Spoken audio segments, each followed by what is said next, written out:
proximate context for the specific allegations of genocide claimed by South Africa lies in the events of the 7th of October, when Hamas militants and other armed groups and individuals stormed into the internationally recognized sovereign territory of Israel and committed acts of barely credible atrocity.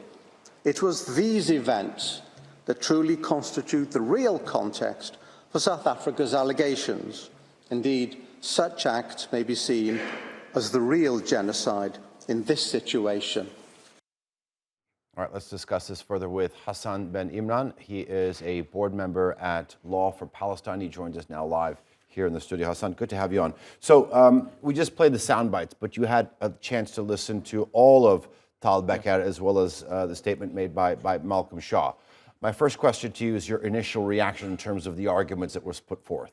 So I could say that based on what I listened to, and I think I listened to 90% of what they said, is that they have no substantive case. And that's not their fault. It's basically because they're defending a very indefensible case, a very weak case. Just some initial reactions I had while listening, and I was waiting for them to bring the actual substantive argument, to discuss the facts, the factual basis, and to discuss the law itself. However, I just realized that instead of discussing the substantive law, they would be just simply discussing the procedures, fully into procedural law, fully into the technicalities, because basically there is no substantive case. Another observation I realized is that they seem to be quite appealing to the personal and political inclinations of the judges, which is very dangerous. That's what I'm worried about, to be honest.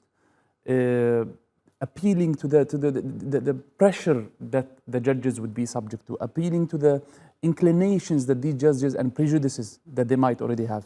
One of the examples, like one of the indications of this one, there was a colleague who was counting how many times they referred to Hamas in the discussion. It was around 52.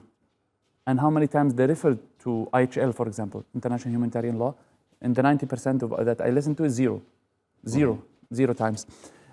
So I could say that Israel was trying, or the Israeli team was very clearly trying to push for, let's say, an impression on the judges rather than to push for a clear substantive argument. In the same time, they were dismissing IHL, dismissing the substantive law. IHL is the International Humanitarian Law, the law of armed conflict that rules about the conduct of the conflicts, protection of civilians, hospitals, schools, so on and so forth. Then they bring some random selective images of certain hospitals, which, by the way, are not proportionate. They do not pass the threshold of proportionality.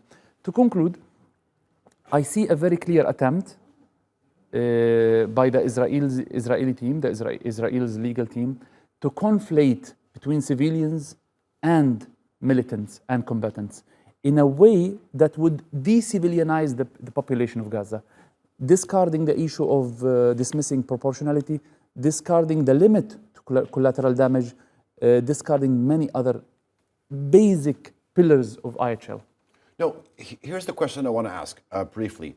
Do you feel that there is a chance that the judges here can come out and say, look, we've heard both sides, but we don't have any jurisdiction here, or I see what the claims that have been made in the South Africans' case, but it's very difficult to prove intent when it comes to claims or accusations of genocide. So the question the question of intent in particular has been very misrepresented by Israel's lawyers. If you notice, they brought the example of Amalek, and they went into details with the Amalek, and they brought the full speech of Amalek, and that's it.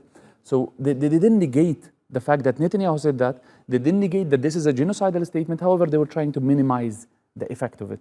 So the Israeli team, as we saw today, did not actually refute the intent argument. They just kept dismissing the existence of intent. They took selectively one or two cases, and that's it. We're talking about hundreds of cases. By the way, I'm not talking about the general populace. I'm talking about the leaders. We're talking about more than 500 cases from leaders, from effective people, from soldiers. And one major thing that has been missed in the discussion, the failure to prevent. intent is related to that. We do see that soldiers, we documented 126 incidents of clear genocidal incitement by soldiers, which is the basis for intent. What about the failure to prevent that? Were they punished? Were they questioned? Only today or yesterday, after the hearing, that we heard about Israel talking about criminalizing genocidal intent. So, honestly speaking, I do see the great focus on procedural law, which might be risky in the sense that the court would, based on certain inclinations, go for minimizing the procedural measures. I wouldn't say that the procedural measures wouldn't pass, but I do say that the political pressure, the inclinations, might cause it to be chilled out. However, it does not affect the full judgment. The full judgment is something different. This is about provisional measures to end the war. I mean, if I put it in simple terms. Okay. Hassan, thank you very much for that. Do enjoyed speaking with you on set.